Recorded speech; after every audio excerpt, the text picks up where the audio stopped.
Hi, welcome to the Christmas Time in the City podcast. I'm Chris. And I'm Chris. Before we get started, be sure to follow us on social media.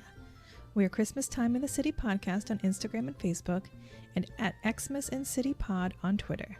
Also, feel free to email any questions or comments to us at christmastimeinthecitypodcast@gmail.com.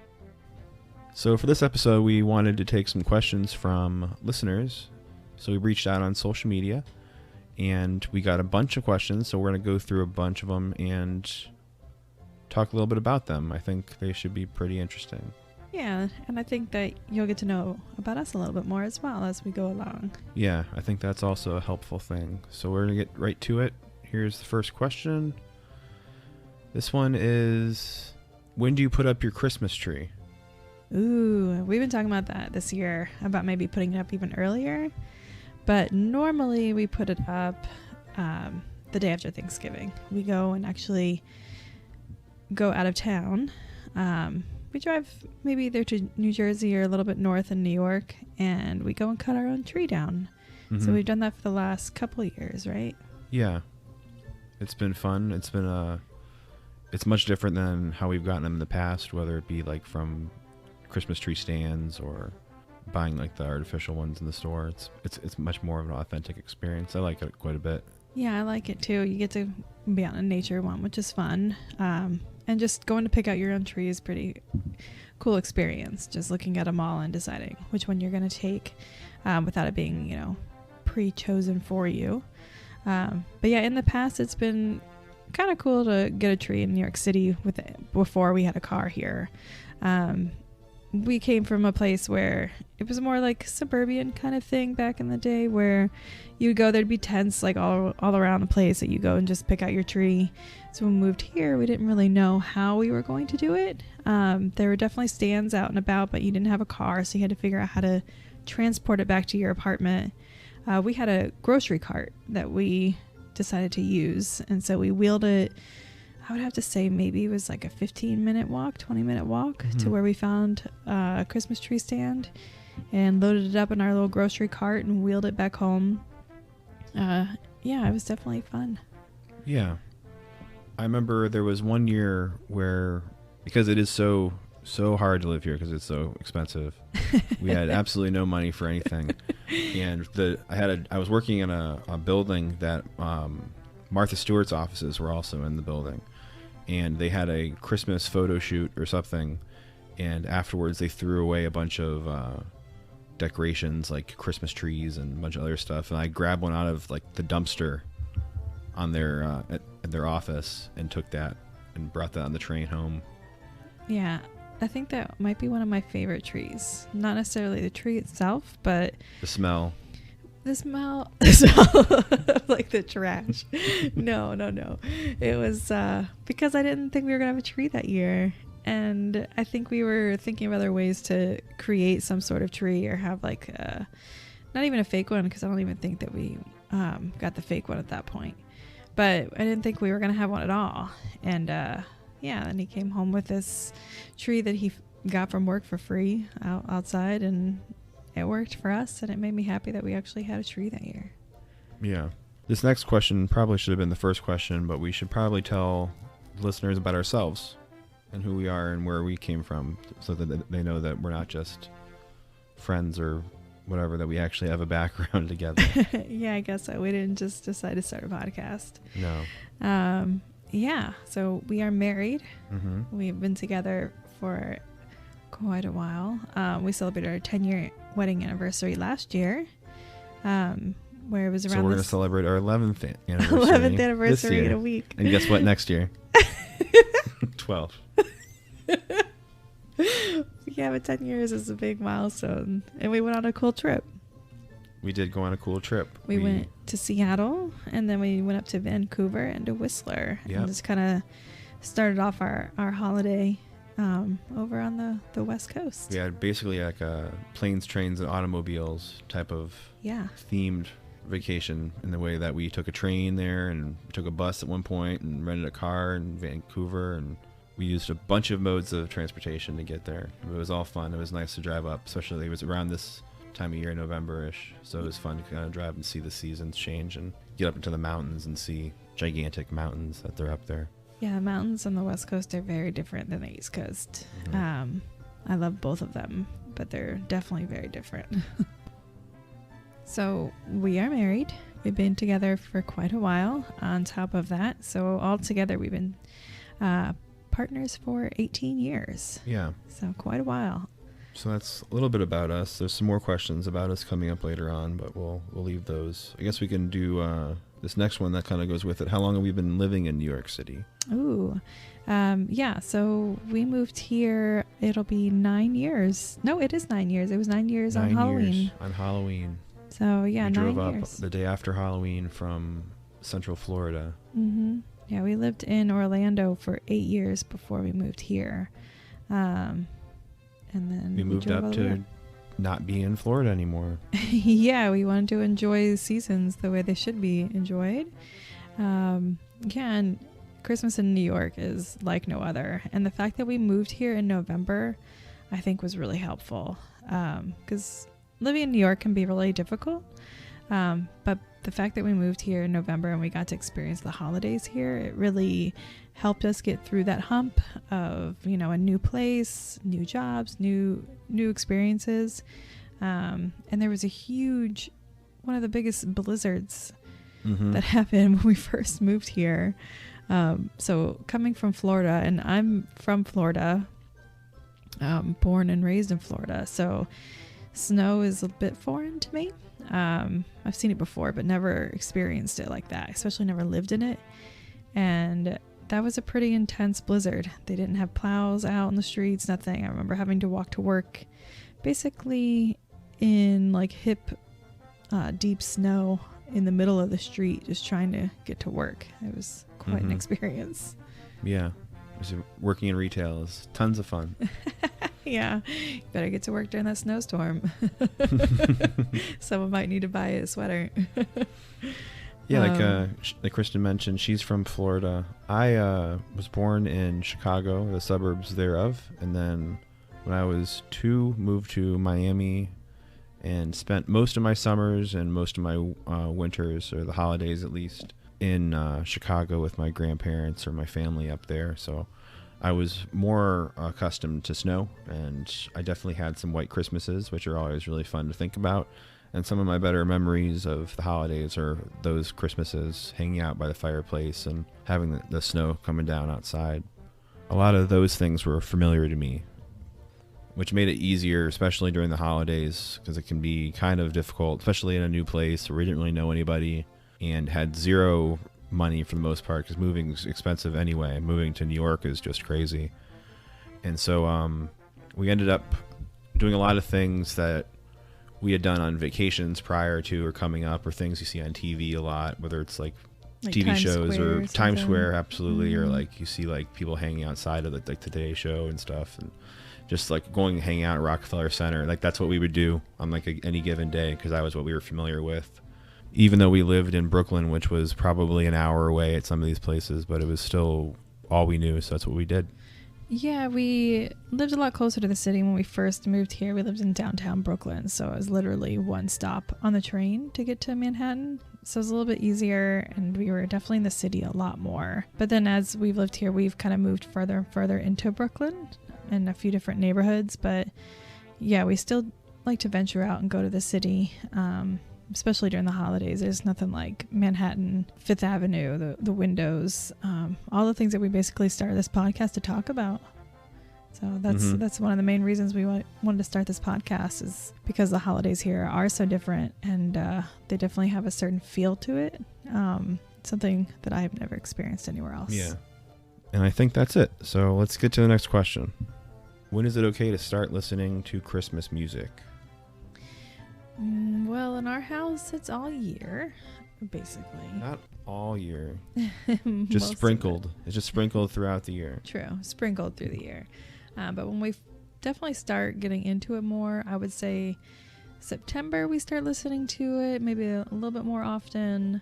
And then definitely after Halloween, it's on all the time. We are really excited to go on a little bit of a car trip this weekend, because we Sirius Radio has their Christmas stations on. Yeah, they just put out, I think, their first wave of Christmas 24 hours a day Christmas stations, and we got to listen to some traditional Christmas music and also some contemporary hits. Yeah, so we were excited about that. Yeah. So I would say, around right after Halloween is appropriate.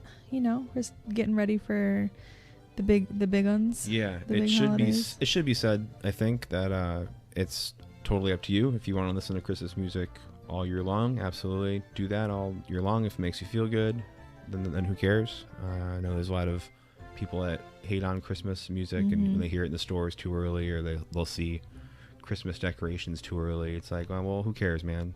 Yeah, it's not for them. Yeah. If you don't like it, it's not for you. But there's a lot of people like us who it's definitely it's for. 100% for us. So that's that. This next question is not necessarily a Christmas related question, but a New York City related question, and there's no problem with us taking that because we are New Yorkers, I suppose. The question is, how do I get from the airport to New York City? I think that means Manhattan, I'm assuming. Well, it depends on what airport. I think some of the airports are more easy to navigate to and from than others. JFK is probably the easiest one to get to and from. There's the air train that connects with the MTA subway system. Yeah, you can just take the A right into, it goes through Brooklyn and right up through Lower Manhattan and it goes all the way up. So yeah, that's an easy way JFK to do it. is probably the easiest in doing that. Newark's not too bad, I guess. We're taking a trip this week actually through Newark. We're driving there. We're not taking a train or anything.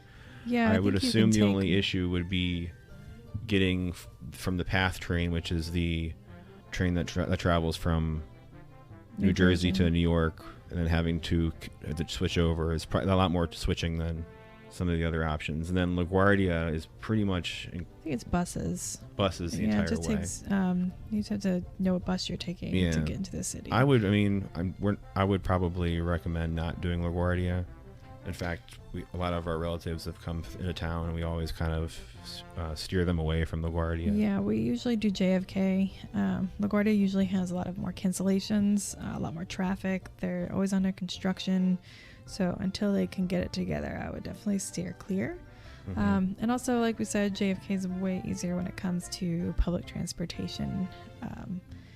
And also don't count out taking a cab, or you could use a ride sharing app if you wanted to. I would recommend, if you are going to take a cab, make sure you're taking a yellow cab. There's lineups, especially at least at JFK, I should say. There's queues that are ready for people to board the yellow cabs. Yellow cabs are going to be like the most legit of the cabs that come through. Some of the other cabs, like the black cabs, they'll come up and kind of whisper to you that they're outside, and they can take you to wherever you want to go, because they're not really allowed to be in the baggage claim or in the airport itself, but they'll kind of like wander around. They can end up upcharging you or taking you long ways or who knows where and drop you off in the middle of nowhere. So I would recommend not doing that. And you can always use like your, like I mentioned, the ride sharing like Lyft or Uber or whatever else. That also works. Yeah, and you could always also use your Google Maps on your phone to see what the fastest routes are to get you where you need to be. So you also know if they're going a different route, or if they start to go a different route, you can say you prefer to go, a different highway. Like, can we take this whatever. road instead of this, or this seems quicker? Yeah. Not to say that they always do that. I would say most of them are probably really helpful. Yeah, but 'cause there they are use definitely GPSs exceptions and now, people too. that want to just kind of scam you over. So be aware of that. But I mean, like I said, if you took the yellow cabs or like the ride sharing things, any way that they can be held accountable, there's less of an opportunity for them to scam you. So that was an interesting question. I like doing those questions as well. Christmas ones are always fun, but I think that's actually a good question, and it's something that maybe isn't asked a lot, or isn't really talked about too much. And this is much more than just a Christmas podcast. I would say it's also kind of a travel podcast, New York specific, I suppose, or the surrounding areas as well. We're going to probably be covering a lot of like day trips out of the city as well, because that's part of the fun of living in the city, is you're so close proximity wise to all these other really fun things. So we're going to try to cover that stuff too. Those things, if you're going to be going out of the state or driving out, you may want to rent a car, or there are bus services that will take you up to the mountains or take you to the local theme parks and stuff, but that's for another time. Moving on then, here's the next one. What's your favorite Christmas song? I don't have a favorite Christmas song. I have No. favorite Christmas songs. Songs. You have a playlist. I have plural, yes. Everyone has a nice Christmas cultivated playlist. Yeah, and it ranges anywhere from, I love a little Dean Martin, Bing Crosby kind of Christmas stuff. Mm-hmm. But I also enjoy more current things like Michael Bublé, and John Legend's new album last year was really nice. Yeah. I really like that one a lot. But then I also like some fun ones in there, like Run DMC's Christmas in Hollis is always really Oh, sure. a fun one to throw in there. And then your classic, the David Bowie and Bing Crosby song as well. The Peace on Earth and Drummer Boy. Yeah. That's always a good one. But one that I go back to quite a bit, I really like Rockin' Around the Christmas Tree. The Brenda Lee one is Mhm. my favorite version of that one. It's just fun. It makes me want to dance, and I don't know. It I just get reminds really you of Home excited. Alone. And also Home Alone, because that's It awesome. reminds you of Michael Jordan. just rotating in a circle, Yeah. fooling adults. Yeah, they're having a great time, He's by himself, but he's doing it. He's Yeah. rocking it out. So, That's a good one. yeah, I would say a lot of those are really on my list, but I have a playlist of all different kinds. It's really hard to pinpoint a song. Yeah. What about you? Do you have a favorite song? I don't know if I have a favorite song. I guess I like Silver Bells. Yeah, I guess there's a reason we have Yeah, the name of this it podcast. makes sense, I think. I feel like it evokes a certain like feeling and emotions in me that like are very reminiscent of like walking through the city during the Yeah. holidays, which is what we're so passionate about, to the point where we made this silly podcast. But I think that is a really good one.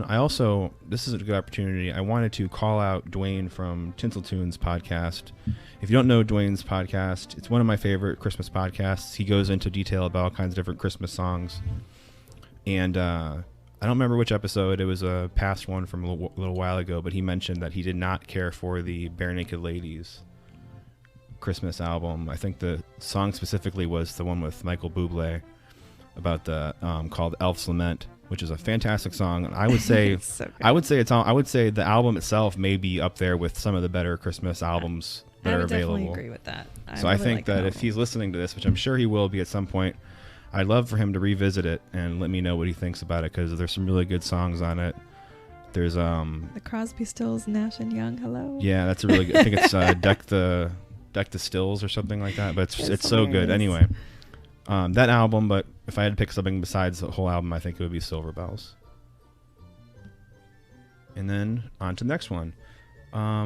This is a good one too. This is very reminiscent of the last question, but it is, what's your favorite Christmas movie? Try to narrow it down if you can. I will narrow it down. I would say my favorite Christmas movie is Christmas Vacation. Christmas Vacation, bold. Yeah, I think that there's many other ones that I love very much, and we have traditions with certain ones that I'm sure that we'll talk about later, but I get really excited to watch that every year. And it's just funny, and who doesn't love, Chevy Chase, and just, It is really good. it's just so good. The Yeah. Griswolds are the best. I find that there's different movies I like to watch at different points during the holidays. Like I think around like Thanksgiving here in the States, I think Elf is a really good kind of movie to watch to kind of introduce what it is to really be like the Christmas or the holiday season. Yeah, And we then- watch Elf on Thanksgiving. That's how exactly why we watch that. Yeah, it's so good. I think I like to watch on Christmas Eve. I like watching Christmas Vacation. Yeah. I think Yeah. it's a really fun time to watch it. It's like before the gifts are out and like they're all kind of the families all together. Which brings me to my favorite, which anyone who's watched television on Christmas Day knows that it's on 24 hours a day for the entire day. Nice. A Christmas Story. That's your favorite? I think so. Oh I think my gosh, so. I didn't even know that. It took a while. I thought about it when I originally saw the question. It was like, it's such a you think, oh, well, I definitely know what it is. It's going to be like Home Alone or something. I thought it was me Home Alone. Yeah. I think it's A Christmas Story. It's a fun movie. It's kind of an old school vintage feel. It's set in the obscure past in some town in middle America.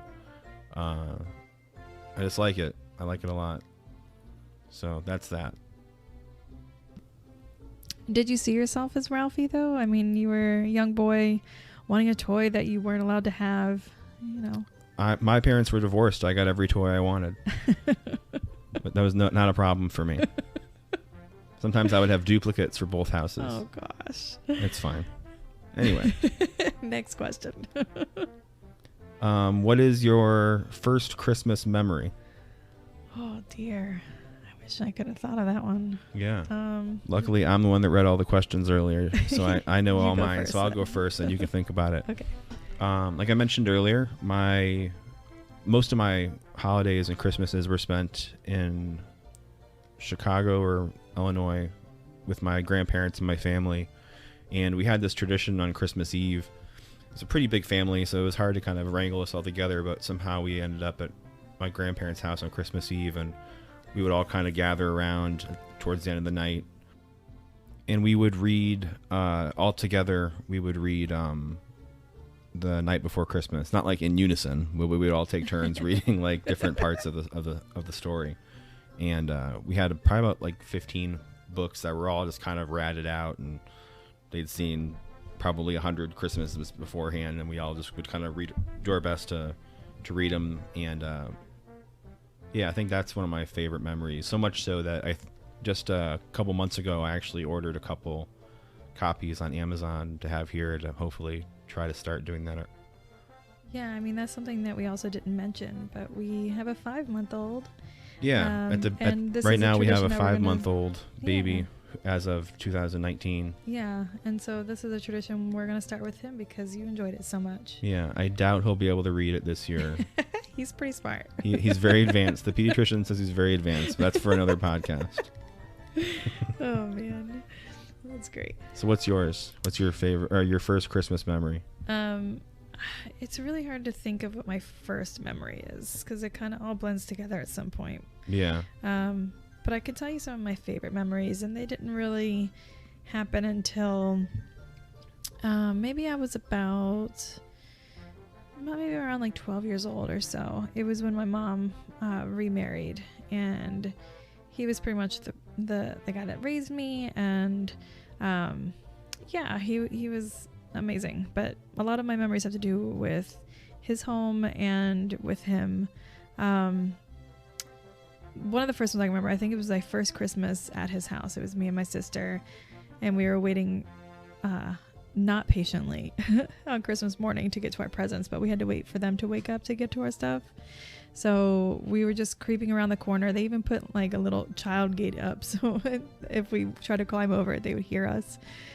So we had to just wait and anxiously just trying to make noises to try to get them up so we can get to the Christmas. But we always had really nice traditional Christmases, like not traditional, but our own traditions, I should say.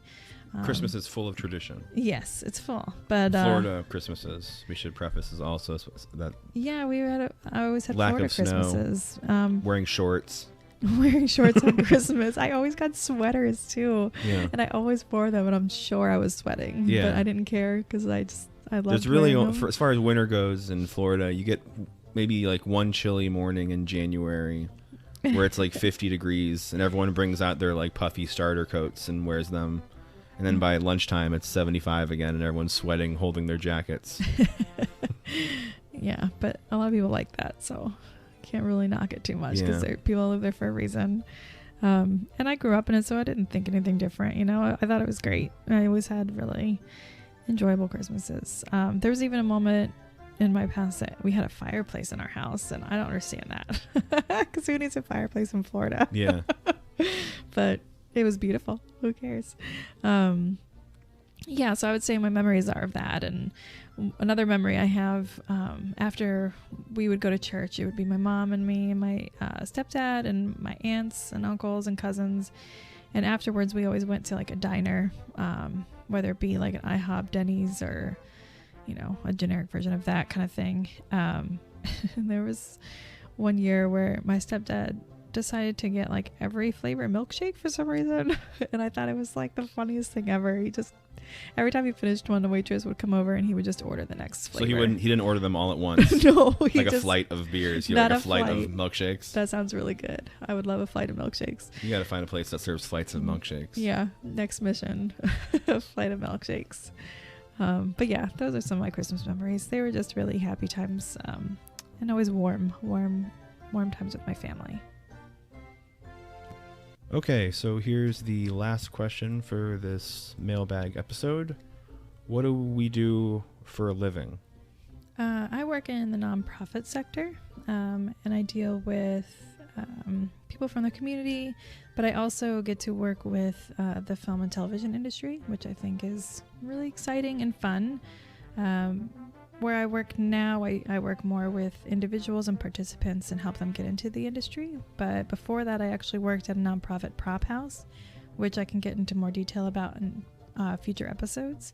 But it was definitely fun, and there was definitely a lot of fun Christmas stuff that we would do there. Either parties, things you would get in. Crazy parties. They were really exciting. Crazy like parties that like make you like, wow, this is a New York Christmas party. Yeah, and like a huge 11,000 square foot basement with random props from TV and movies, and it was a cool adventure for sure. But I work in the nonprofit sector and also with like the film and television industry. Okay. And I am a chef. I worked in restaurants and food trucks quite a bit in the city when we first moved here. It's what I did primarily. But now I work at a culinary school teaching like hands-on cooking classes, so that's what I do. I'm home earlier than I would have been otherwise, and like we mentioned, we have a 5-month-old and I watch him in the mornings when I'm not working, so that's what we do for a living. Yeah, exactly. All right, so that's about it for this episode. If you like this episode, please take a minute and rate it and write a review. Contact us and let us know you did, and we'll send you a sticker. So subscribe now and follow us on social media so we can keep the conversation going and keep you posted about new episodes. Until next time, I'm Chris. And I'm Chris. And this is Christmas Time in the City.